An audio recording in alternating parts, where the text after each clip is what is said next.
કચ્છના રાપરના બેલા ગામની પાસે ખોડિયાળ વાંઢમાં નવજાત બાળક મળી આવતા ચકચાર મચી જવા પામી હતી.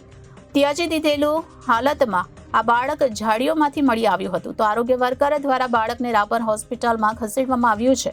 આ બનાવ બાબતે પોલીસે વધુ તપાસ હાથ ધરી છે અને ચક્રો ગતિમાન કર્યા છે.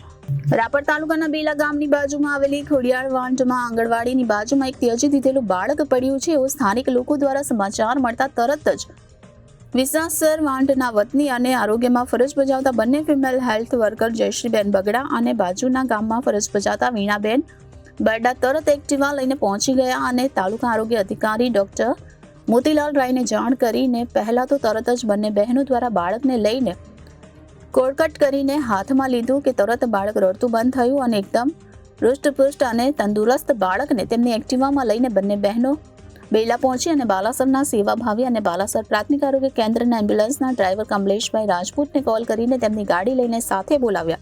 તેઓ બેલા સામે મળતા તેમની પ્રાઇવેટ ગાડી મારફતે રાપર સામૂહિક આરોગ્ય કેન્દ્ર ખાતે લઈ ગયા અને પોલીસને જાણ કરી અને બાળકને બચાવી લેવામાં આવ્યું છે.